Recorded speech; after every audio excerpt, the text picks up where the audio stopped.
तो दोस्तों इरकॉन इंटरनेशनल ने अपने क्वार्टर वन के नंबर को डिस्क्लोज कर दिया है। तो चलिए देखते हैं क्या है क्वार्टर वन के नंबर्स के अंदर। डाटाबेस के लिए यहाँ पे क्रॉस में दिया गया है। तो देखिए पिछले क्वार्टर में कंपनी ने 3,412 करोड़ का रेवेन्यू जनरेट किया था ऑपरेशन के थ्रू। पिछले साल की बात करते हैं 2,287 करोड़, जबकि अभी देखें तो कंपनी का रेवेन्यू गिर के 1,786 करोड़ आपको जाता हुआ देखने को मिला। तो कंपनी के रेवेन्यू के अंदर देखें तो एक अच्छी खासी गिरावट आपको साल दर साल देखने को मिल रही है।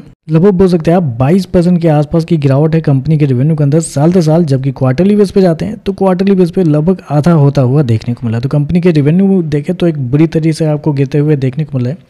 मतलब कंपनी को ऑर्डर्स तो मिल रहे हैं। कंपनी प्रॉब्लम क्या होती है ना, प्रोजेक्ट वाली कंपनी के साथ हमेशा ये प्रॉब्लम होता है कि ऑर्डर्स जब लेने की बारी आती है तो पब्लिकली डिस्क्लोज किया जाता है कि कंपनी को इतना का ऑर्डर मिला है, L1 bidder, L2 bidder.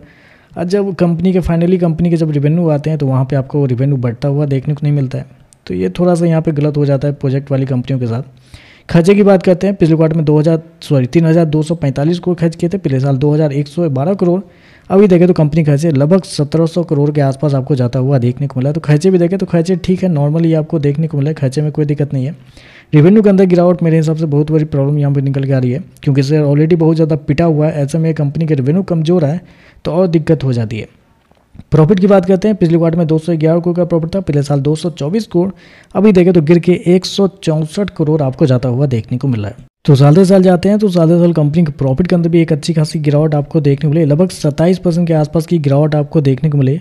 Quarterly base पे जाते हैं तो क्वार्टरली बेस पे भी अच्छी खासी गिरावट आपको देखने को मिले। तो कंपनी का प्रॉफिट देखें कमजोर आपको देखने को मिल रहा है। आप कह सकते हैं रेवेन्यू प्रॉफिट दोनों कमजोर देखने को मिले। चलिए मार्जिन देखते हैं, मार्जिन बचा ही या वो भी आपको गिरता हुआ देखने को मिला है। तो पिछले साल की बात करते हैं तो पिछले साल कंपनी का जो मार्जिन था वो 9.79% था। पिछले क्वार्टर की बात करते हैं तो पिछले क्वार्टर में 6.18, जबकि इस क्वार्टर में देखते हैं तो कंपनी का मार्जिन 9.18 आपको जाता हुआ देख लो। तो साल दर साल कंपनी के मार्जिन भी आपको गिरते हुए देखने वाले। क्वार्टरली बेस पर बड़े हैं, लेकिन मोस्टली साल दर साल ही कंपनी के बिजनेस को देखा जाता है। तो साल दर साल मार्जिन भी आपको गिरते हुए देखने को मिला है। ईपीएस की बात करते हैं तो देखिए पिछले क्वार्टर में ₹2.24, पिछले साल ₹2.38।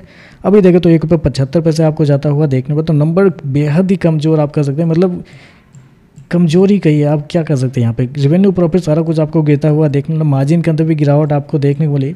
तो आप कह सकते हैं कि जितने भी पीएसयू कंपनी है, मोस्टली रेलवे वाली जो कंपनी है, अब बजट के समय ही हो सकता है तो शेयर के अंदर तेजी आएगी तो आएगी। आगे ट्रिगर आपको देखने को नहीं मिला, क्योंकि रेवेन्यू बहुत ही ज़्यादा कमजोर आपको देखने को मिला। प्रॉफिट के अंदर गिरावट है, रेवेन्यू गिर रहा है, मार्जिन गिर रहा है।